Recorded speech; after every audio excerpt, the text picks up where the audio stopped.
ఈరోజు మనము క్రీస్తుకి అభిమానివా శిష్యుడువా అన్న అంశము చర్చించుకుంటున్నాం. యేసుక్రీస్తు వారికి మరి ఎంతమంది శిష్యులు ఉన్నారండి? ఎంతమంది? 12 మంది. 12 మంది. మరి యేసుక్రీస్తు వారికి 12 మందిని శిష్యులేనా? మరి ఈరోజు మరి శిష్యుల గురించి మనము తెలుసుకున్నాము. మరి క్రీస్తుకి నీవు అభిమానివా శిష్యుడిగా ఉన్నావా? మరి శిష్యుడు అభిమాని గురించి ఇది ఇద్దరి మధ్య తేడాలను మనము ముందుగా తెలుసుకున్నాము. మనం కూడా ఏ రకంలో ఉన్నామో కూడా చివరికి మనకి అర్థమవుతుంది. మరి ప్రత్యేకించి బైబిల్లో అభిమాని గురించి కానీ అభిమాని మరి సంగతులు సందర్భాలు ప్రత్యక్షంగా మనకి కనిపించవు, కానీ పరోక్షంగా యేసుక్రీస్తు వారు మాట్లాడిన సందర్భాలు మాత్రమే మనం చూస్తాము. మరి డైరెక్ట్గా మరి అభిమాని ఇంగ్లీష్లో ఏమంటారండి? ఫ్యాన్ అంటారు. మరి ఇంకా అభిమానులు ఎక్కువ ఎవరికి ఉంటారు? సినిమా హీరోలకి హీరోయిన్లకి మరి ఫ్యాన్స్ ఎక్కువ ఉంటారు. ఇంకా మరి స్పోర్ట్స్లో అంటే క్రీడా రంగంలో కూడా మరి ఎక్కువగా అభిమానులు ఉంటారు.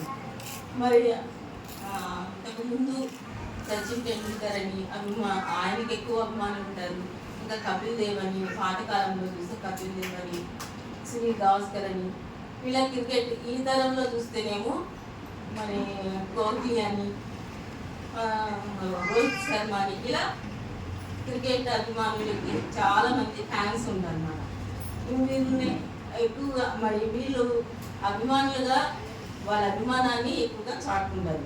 అదేవిధంగా మరి సినిమా రంగంలో కూడా మరి ఎక్కువగా వాళ్ళకి కూడా అభిమానులు ఉంటారండి.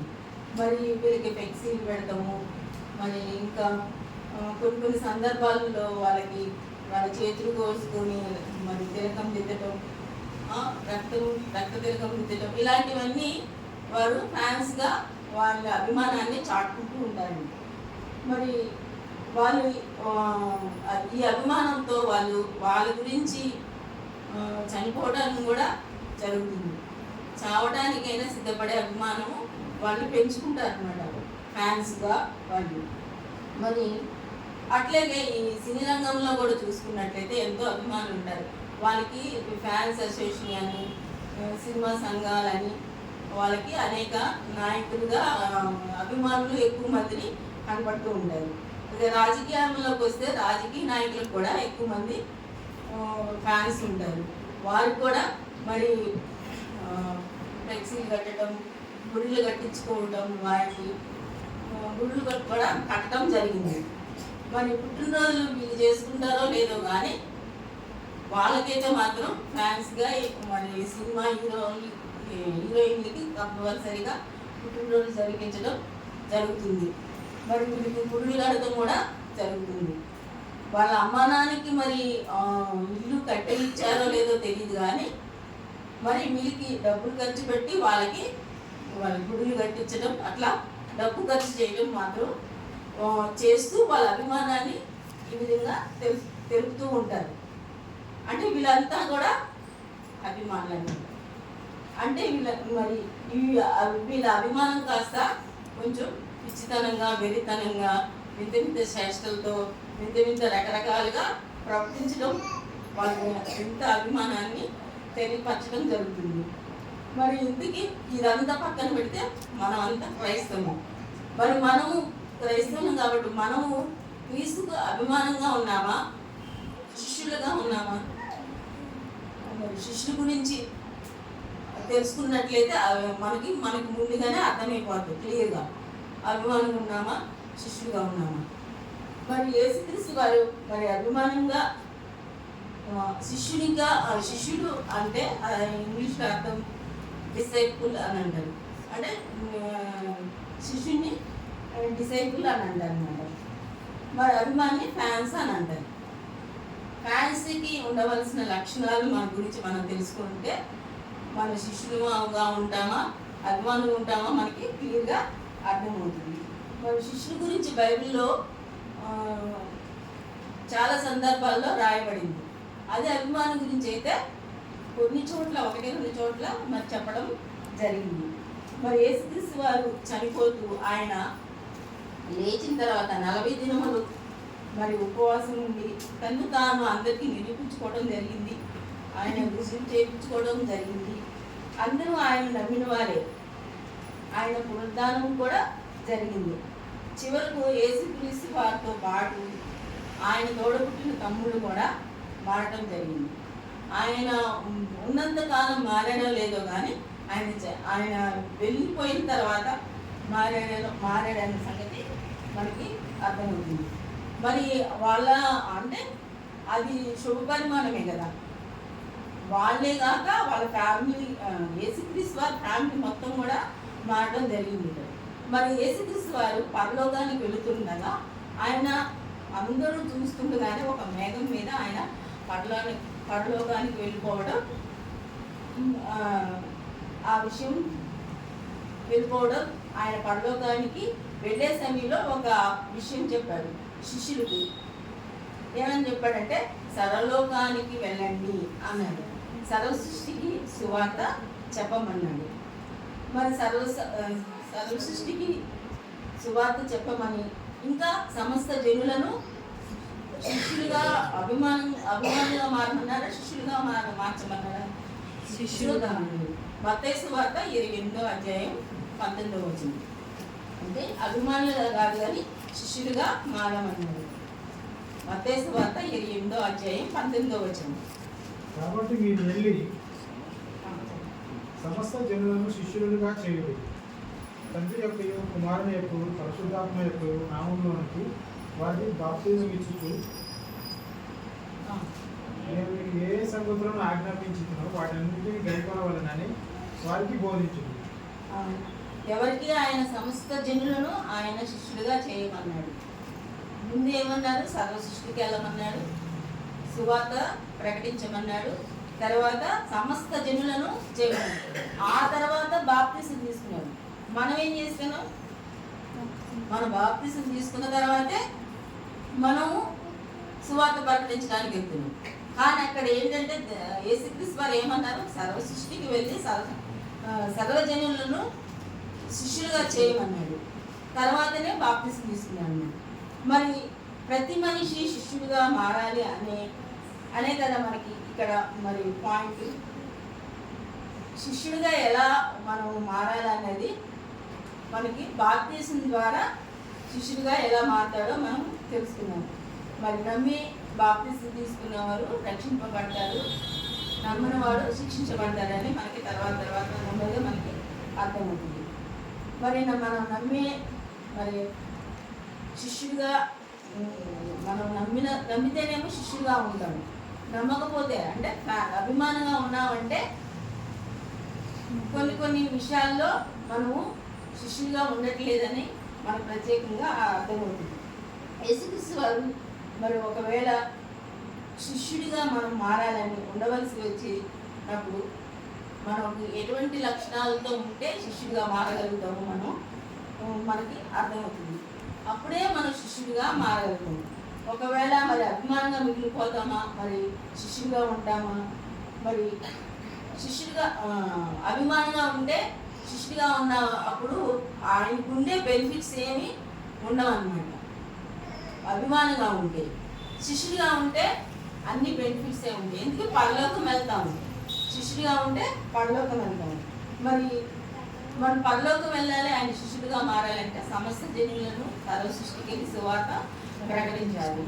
మరి శిష్యులుగా ఉండటం వల్ల లేక మరి యేసుక్రీస్తు వారిగా శిష్యుడిగా ఉండాలంటే ఎటువంటి లక్షణాలు ఉన్నాయా? మరి యేసుక్రీస్తు వారే మనకి వారిని అడిగి మనం తెలుసుకోవాలి.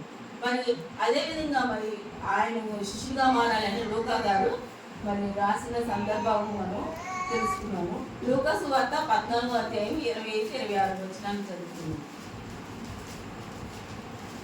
లూకా సువార్త 14వ అధ్యాయం 25-26. బహుజన సమూహములు ఆయనతో కూడా వెళుచున్నప్పుడు ఆయన వారి తప్పు తిరిగి ఎవడైనను నా యొద్దకు వచ్చి తన తండ్రిని, తల్లిని, భార్యను, పిల్లలను, అన్నదమ్ములను, అక్కచెల్లెలను, తన ప్రాణము సహా ద్వేషింపకుంటే వాడు నా శిష్యుడు కానేరడు. చాలు. మరి ఇక్కడ మరి యేసుక్రీస్తు వారికి శిష్యులుగా ఉండాలంటే మనకి 7 లక్షణాలు ఉండాలన్నమాట. ఒకటి మరి తండ్రిని, తల్లిని, భార్యను, పిల్లలను, అన్నదమ్ములను, అక్క చెల్లెలను. 7వది తన ప్రాణం కంటే ముందు ప్రాముఖ్యత దేవునికి ఇవ్వాలంట. మరి అలా ద్వేషించకుంటే ఆయన శిష్యులుగా మనము కానేరమంట, శిష్యులు కావంట. అంటే మరి బైబిల్ తెలిసిన వారు అయితే మరి పాతకాలంలో అయితే బైబిల్ చదివేవాళ్ళు, పడుకునేటప్పుడు చదువుకునే వాళ్ళు, నిద్రపోయేటప్పుడు లేసాక పొద్దున్నే చదువుకునేవాళ్ళు. మరి ఈ కాలంలో మనం చదువుకున్నారో లేదో మనకైతే తెలియదు, కానీ మరి ఆ కాలంలో అయితే చదువుకునేవాళ్ళు. ఇప్పుడు ఆ పరిస్థితి లేదు. అంటే బైబిల్ చదువుకుంటే మనకి అన్ని విషయాలు అర్థమవుతాయి. మరి పూర్వకాలంలో అనుకో ఎక్కువగా 2 పాత నిబంధనలు 2 గ్రంథాలను పత్రికలను చదువుకునేవాళ్ళు. సామెతలు, కీర్తనలు. సామెతలు అయితే నెలకు సరిపడా ఉంటాయి, ఎందుకంటే 31 అధ్యాయాలు ఉంటాయి. రోజుకో అధ్యాయం చదువుకునేటోళ్ళు. అది చదువుకునేది కూడా సగమేమో పొద్దున్నే చదువుకున్నాడు, సగమేమో సాయంత్రం చదువుకున్నాడు. ఆ పనైనా ఆ తరంలో చేసేటోడు. మరి ఈ తరంలో మరి బైబిల్ చదువుతున్నామో తెలియదు, ప్రార్థన చేస్తున్నామో తెలియదు. కానీ మరి దేవుడు ఏమంటున్నాడంటే ఎక్కువగా ఎవరికి ప్రాధాన్యత ఇవ్వమంటున్నాడంటే దేవునికే నాకే ప్రాధాన్యత ఇవ్వమని అంటున్నాడు. యేసుప్రభు వారు ఎలా ద్వేషించమంటున్నారంటే మరి మీ పిల్లల్ని, మీ తల్లిదండ్రుల్ని, ఎవరిని అంటే ఆఖరికి చివరికి తన్ను తాను కూడా ప్రేమించుకోకుండా దేవుణ్ణి ప్రేమించమంటున్నారు. అలా ప్రేమిస్తేనే మరి మీకు పరలోకానికి రాగలుగుతావు, దేవునికి యేసుక్రీస్తుకి శిష్యుడిగా ఉండగలుగుతావు. మరి ద్వేషించడం అంటే దూషించడం కాదండి. ద్వేషించడం అంటే మరి అప్పుడు మరి గ్రీకు పదంలో మరి ఇంగ్లీష్లో తర్జుమా చేసినందుకు ప్రియారిటీ అని అర్థం వస్తుంది. ద్వేషించడానికి ప్రియారిటీ అంటే ప్రాధాన్యత ఇవ్వడం అన్నమాట. ఎక్కువ ప్రాధాన్యత యేసుక్రీస్తు వారికి ఇస్తే శిష్యుడిగా ఉంటామని అర్థం అన్నమాట. అయితే ఈ ఇతర గ్రంథస్తులు ఏమంటారంటే మీ క్రైస్తవంలో ఇలా ఉంది. బైబిల్ చదువుకుంటే మనకి అర్థమవుతుంది.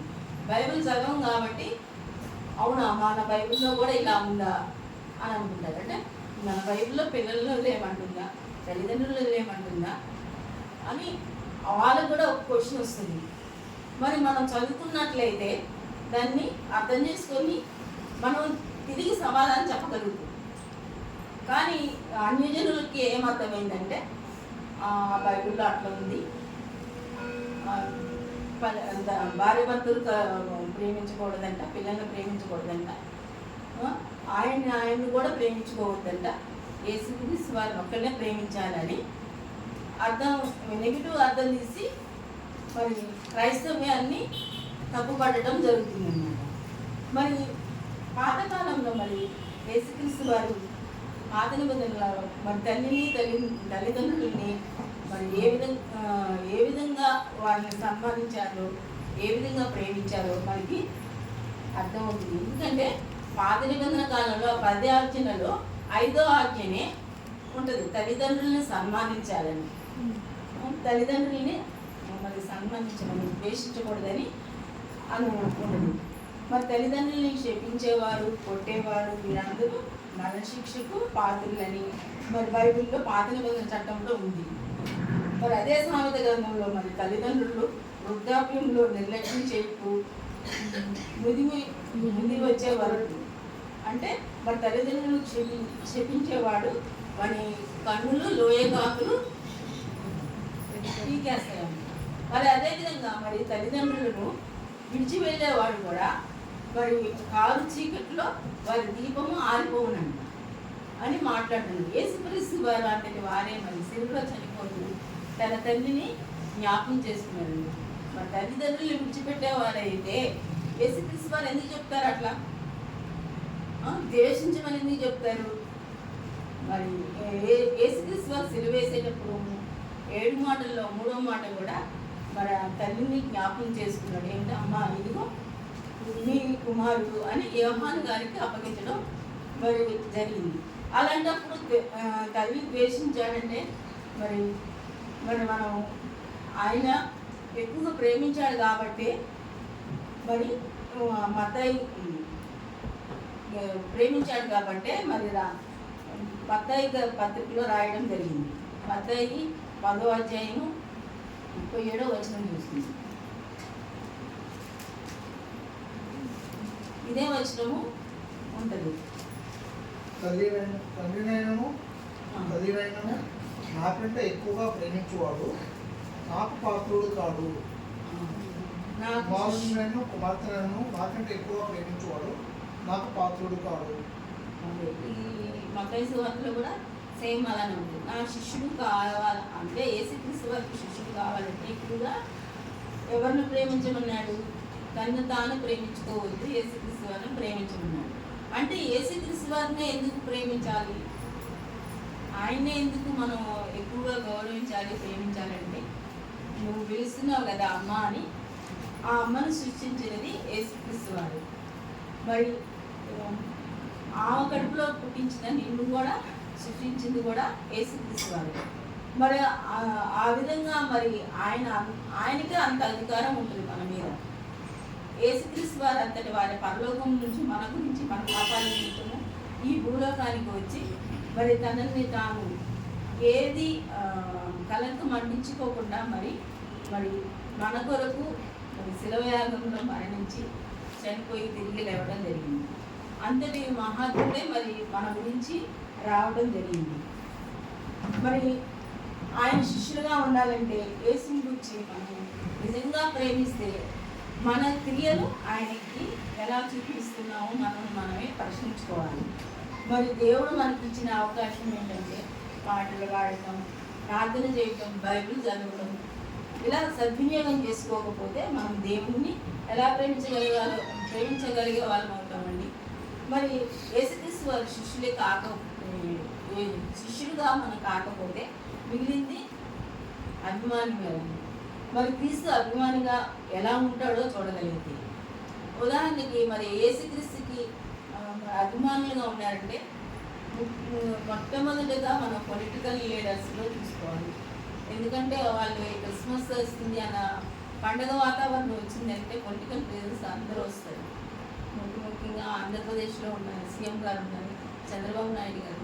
ప్రతి ఈవెంట్లో అంటే సందర్భంలో పండుగ సందర్భంలో వచ్చి ఆయన యేసుక్రీస్తు వారు చాలా మంచి వ్యక్తి, ఆయనగా ఆయన్ని ఎంతో ఇంటర్నేషనల్లోనే ప్రేమిస్తారని గౌరవిస్తారని చెప్తారు. అంటే ఏంటంటే ఆయన అభిమాని కాబట్టి ఆ సందర్భంలో వచ్చి మాట్లాడగలుగుతారు.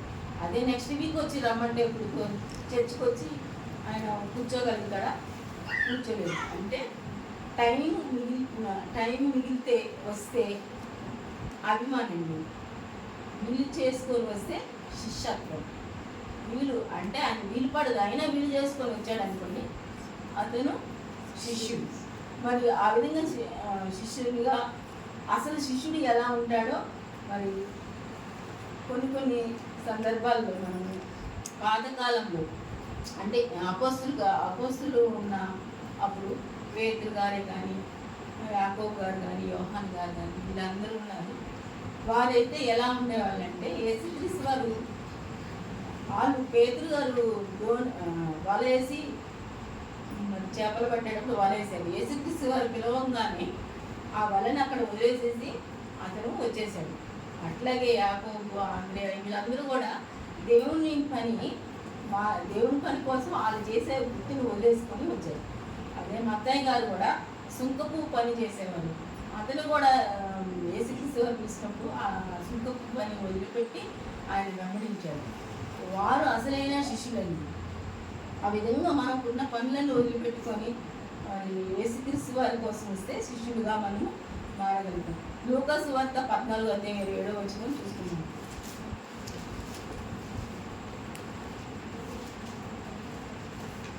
లూకా సువార్త 14:27 తన సిలువను మోసుకొని నన్ను వెంబడింపని ఎడల నా శిష్యుడు కానేరడు అని ఉంది. అంటే అలనాడు పేతురు గారు, యాకోబు గారు, యోహాను గారు వీరు సైతము వాళ్ళు మరి యాకోబు గారికి తల నరికేస్తారని అన్నప్పుడు అతను నరికేసుకుంటే నరికేసుకోండి, చంపే ధైర్యం మీకుంటే చచ్చే ధైర్యం నాకుందని అని యాకోబు గారు అన్నారు. అదేవిధంగా పేతురు గారు కూడా యాకోబు గారిని నరికేసేస్తున్నారు అని ఆయన జైల్లో పెడితే ఆయన హాయిగా నిద్రపోతున్నాడు, కాలు మీద కాలేసుకుని హాయిగా నిద్రపోతున్నాడు. ఎందుకంటే వస్తే ఇక్కడ బ్రతికుంటే ఇక్కడ ఉండి నేను దేవుని సేవ చేసుకుంటాను, లేకపోతే పరలోకం వెళ్తాను, నాకేంటి అని ఆయన హాయిగా నిద్రపోయాడండి. అదేవిధంగా మరి యోహాను గారు వారి సైతం కూడా చావు కూడా వాళ్ళు లాభంగా ఎంచుకున్నారంట. మరి వీళ్ళే కదండి చావును కూడా సైతం కూడా వాళ్ళు లాభంగా ఎంచుకున్నారంటే వీరి క్రీస్తుకి నిజమైన శిష్యుడు. మరి మరి సిలువెత్తుకొని భారం సిలువను మోసుకొని నన్ను వెంబడింపని ఎట్లా నాకు శిష్యుడు కానేరడం. సిలువ అంటే ఏంటండి? భారం. అంటే భారం అంటే సువార్త భారం. అంటే 1 కొరింథీ 9:16 ఉంది చూడండి. 1 కొరింథీ 9:16 నేను సువార్తను ప్రకటించున్నాను, నాకు అక్షయ కారణం లేదు. సువార్తను ప్రకటించవలసిన భారము నా మీద మోపడి ఉన్నది. అయ్యో, నేను సువార్తను ప్రకటింపకపోయినట్లా నాకు శ్రమ. ప్రతిదినము తన సెలవును ఎత్తుకొని నన్ను వెంబడించకపోతే వాడు శిష్యుడు కాడని. ఇప్పుడున్న మనకు ప్రశ్న ఏంటంటే 2 విషయాలు మీ ముందు పెడుతున్నాను. ప్రతిరోజు సిలువ ఎత్తుకొని ఆయన వెంబడించున్నామా? అంటే సిలువ మోసుకోవడం అంటే శ్రమ. అంటే ఒక మనిషికి భర్తకి భార్యకు శ్రమే, పిల్లలు శ్రమే. అంటే ఈ శ్రమ ఎత్తుకొని కూడా దేవుణ్ణి మనం వెంబడించుతున్నామా? లేక మీకున్న అన్నిటికంటే కూడా నిజంగా ఆయన ప్రేమిస్తున్నామా? ఈ 2 ప్రశ్నలను మనం చేయగలిగితే మరి ఆయన శిష్యులుగా ఉంటాం. ఈ రెండిట్లో ఏ ఒకటి చేయకపోయినా మనం ఆయనకి అభిమానులుగానే మిగిలిపోతాం. మరి మొదటి ప్రయారిటీ దేనికి ఇస్తున్నామో మరి మనమే ప్రశ్నించుకోవాలి. మరి నిజంగా మరి ఒక్క పూట మరి మనం భోజనం చేయాలంటే ఆయన సెలవు లేనిదే మరి ఏది కాదు. ఆయన ప్రసంగి 2:25 ఉంటుంది. ఆయన సెలవు లేక భోజనము చేసిన మరి సంతోషించుట ఎవరికి సాధ్యం? అంటే నువ్వు తినాలంటే మరి దేవుడి అనుమతి కావాలి. నువ్వు ఎంత టేస్ట్గా చేసి ముందు పెట్టినా అది తినలేము మనం. అది దేవుని సెలవు అయ్యిగా ఉంటేనే తినగలుగుతాము. మరి అంటే మనం ప్రతి పూట జ్ఞాపకం అతన్ని చేసుకోవాలి. దేవుని జ్ఞాపకం చేసుకుంటేనే ఏదైనా మన నోటి వరకు రాగలదు. మనం ఈ విధంగా కఠినంగా మన భక్తి చేయగలిగితేనే మన ముందు తరాల్లో మన పిల్లలు కూడా భక్తిని కొంచెమైనా అలవాటు చేసుకుంటారు. మనము భక్తికి కఠినంగా ఉండకపోతే మన పిల్లలు కూడా భక్తిగా ఉండలేదు. మరి తన సిలువను ఎత్తుకొని ఆయన వెంబడించాలని, ఆయన వెంబడిస్తే మరి ఆ సిలువ శ్రమకు మరి ఎత్తుకొని ఆయన వెంబడించాలని, అప్పుడే మనం శిష్యులు అవుతామని అన్నాడు. మరి శిష్యుల వెనుక అడుగులు వేయడం వల్ల మరి శిష్యులు అవుతాము, లేక అభిమానులుగా ఉంటాము. మరి దేవుడు మరి మనల్ని ఏమన్నాడంటే ఆనాడు మరి అపోస్తుల కార్యం 6:1 ఉంటుంది. ఆ దినంలో శిష్యుల సంఖ్య మరి విస్తరించుతున్నది అని ఉంది. మరి ఈ దినాలలో మరి అభిమానులు ఎక్కువ అయిపోవటం వలన మరి విస్తరించుతుందా లేదా మరి మనము మరి శిష్యులుగా ఉండి ఆయన కోరికలను మరి మనం నెరవేర్చాలి. మరి ఇప్పటికైనా మరి మన అభిమానులుగా కాకుండా మరి శిష్యులుగా ఉండాలని కోరుకుంటున్నాను. మరి మత్తయి సువార్త 7:22 ఉంటుంది. ప్రభువా అని ప్రతివాడు పరలోక రాజ్యంలోకి చేరడు అన్నాడు. మనం ఎంత ప్రభువా అన్నా పరలోక రాజ్యము వెళ్ళలేము. అంటే ఈ శిష్యులు పరలోకానికి వెళ్తారు. అభిమానులుగా ఉంటే పరలోకము వెళ్ళము. మరి మనము యేసుక్రీస్తు వారి అడుగుజాడలో నడుస్తూ ఆయన సెలవు ఎత్తుకొని ఆయన సువార్తను ప్రకటించే వారు ప్రతి ఒక్కరూ ఉండాలని కోరుకుంటూ నా